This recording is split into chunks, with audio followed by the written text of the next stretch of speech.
Good morning, my beautiful grizzlies. I am so blessed to still be here with y'all. I just kind of wanted to jump up on here this morning, y'all, and before I start reading, I wanted to apologize because I know that when I initially started doing the study of Genesis 1 through 9, and then I actually didn't even stop at 9. I actually continued, and I eventually would get to Genesis, I think 23. So we're just gonna take off from Genesis 23, and I'm kind of trying to hurry before my baby and my other daughter come into the car because they do kind of get loud. So with that being said, let's do it. All right, and because today is Saturday, it's the Sabbath day. This is when God took a break. He's calling us to glorify and give Him praise and honor. And of course, respect. Don't forget that one. So it's 4:12. Yes, okie dokie. So I'm gonna just start off from 23, and it goes like this. And Lamech unto his wives, Ada and Zaliah, hear my voice. Ye wives of Lamech, hearken unto my speech. For I have slain a man to my wounding, and young man to my hurt. If Cain shall be avenged sevenfold, truly Lamech 70 and sevenfold. And Adam knew his wife again, and she bare a son, and called him Seth. For God said, she hath appointed me another seed instead of Abel, whom Cain slew. I think in the good olden times, slew referred to killed or like murdered, but it's past tense and it's really old English. Whew, here we go. And Seth to him also there was born a son, and he called his name Enos. Then began men to call upon the name of the Lord. This is the book of generations of Adam in the day that God created man. Then the likeness, excuse me, I am getting horribly tongue-tied, y'all.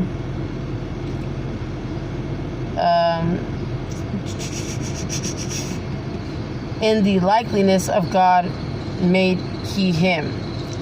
Male and female created he them, and blessed them, and called their name Adam in the day when they were created. And Adam lived 130 years and begot a son, and in his own likeness, after his image, and God called his name Seth.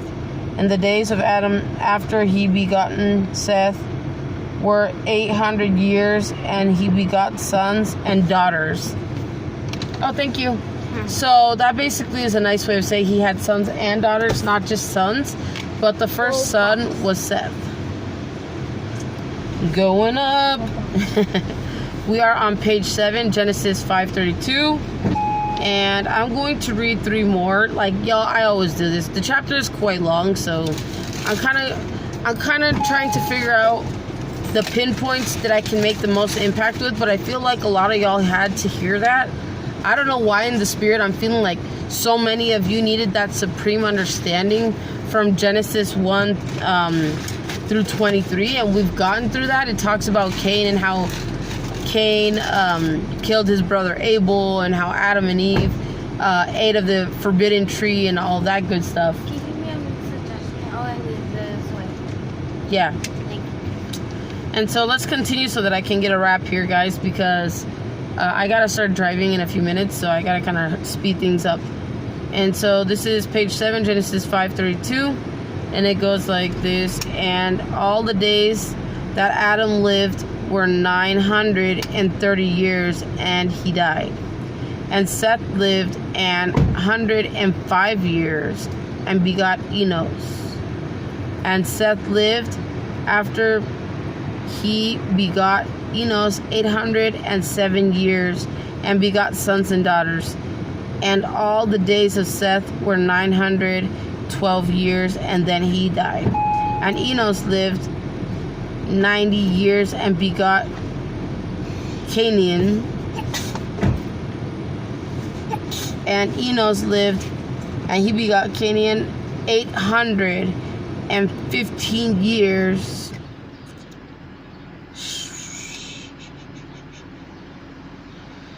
And begot sons and daughters. And all the days of Enos were 905 years, and then he died. Canaan lived 77 years and begot Mahalaleel. Man, that is a difficult name to say. Holy snap. But they broke it down nicely to where like you can like legit understand it. That's pretty cool.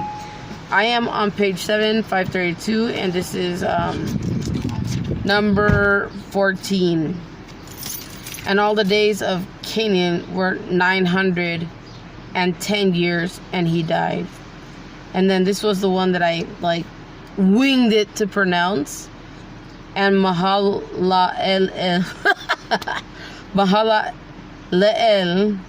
lived 65 years and begot Jared. But it's weird the way they spell it because it's like separated with like a little hyphen thing in the middle. But whatever. But anyways, y'all get the general idea. Like this is the beginning. And he talked about how he created women out of the rib of Adam. And then y'all heard how he created man and woman. And how for all these generations they had sons and daughters. And the amount of time they were fruitful and lived.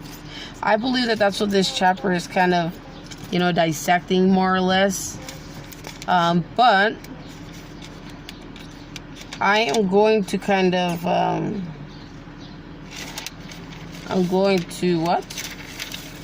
we are going to be moving to page 8 and 9, Genesis 6:1 through 7:17.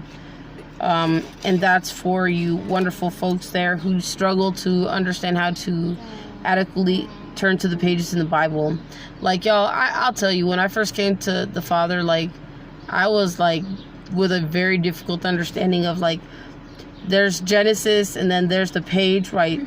So there's 6 through 1, but it's page 8. So it's kind of tricky to understand, right?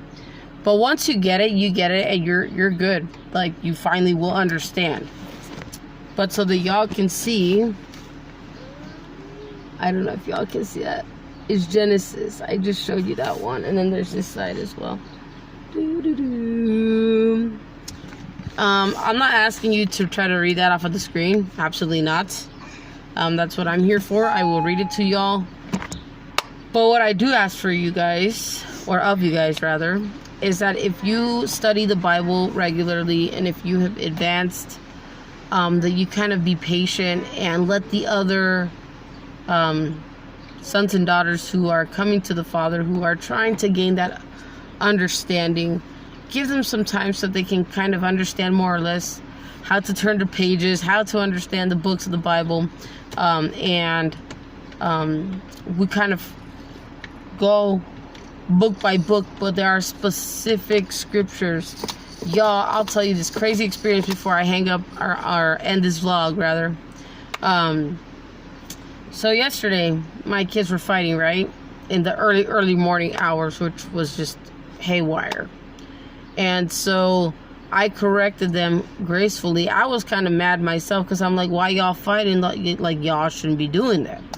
Because there's a number of different sins. Y'all, I know y'all, you parents of the world, y'all don't want to see it as such, but children have sins as well. And I know this because I've been dead before and I was judged based upon what I did in the past with my brother and my sister. I was legit called out for my transgressions against my siblings from the Most High Lord.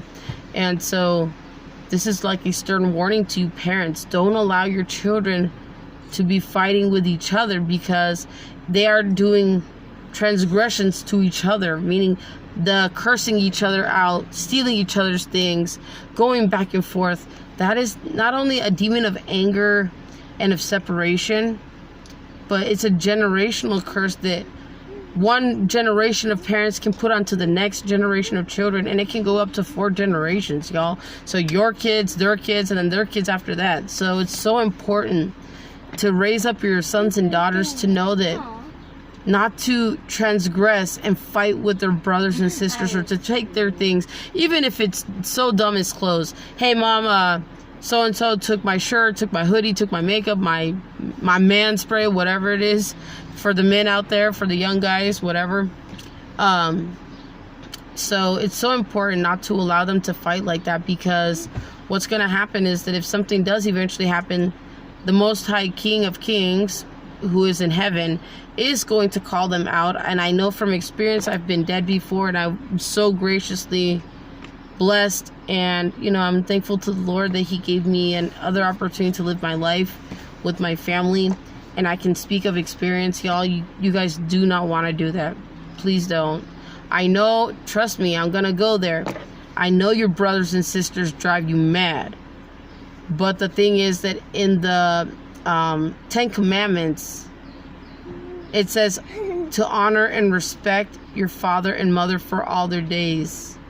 It doesn't matter how crazy they drive you, or how nuts they drive you, or even your siblings.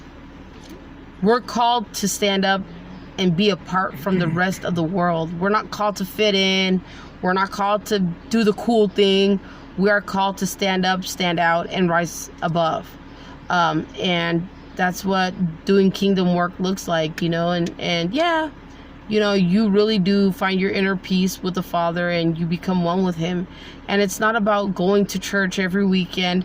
It's about having your own personal relationship with the Father. And so parents out there everywhere, please do not allow your children, sons and daughters alike, to be fighting with each other, to be cussing each other out, or even physically hitting each other, because those are sins, and it does not get taken lightly by the Lord, or God, however you want to call Him. And I told you, I spoke of an experience that I had in the afterlife, and glory be to God that I'm here to share my testimony.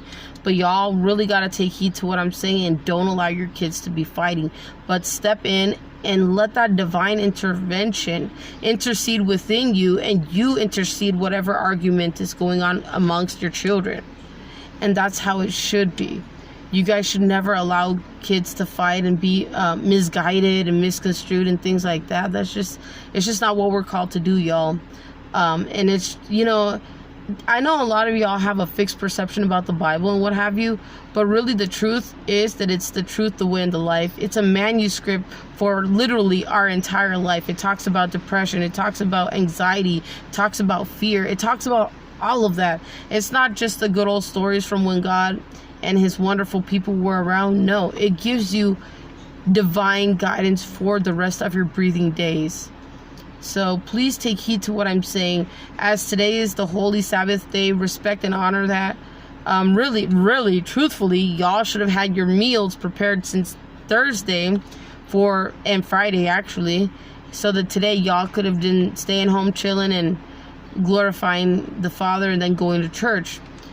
If you are attending a church that says to go to church on Sunday, you're worshiping a sun god, and you're going to the service of a false prophet. So you really got to be careful about where you are attending service to hear the living word, because there are a lot, and I mean a lot, of false prophets.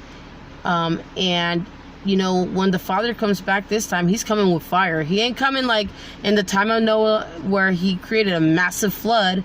No, y'all, He's coming back with fire. So y'all best believe you're going to want to prep yourselves and your children and your loved ones for when the Father returns, because it's not something to be taken lightly. It's something to be absolutely taken seriously.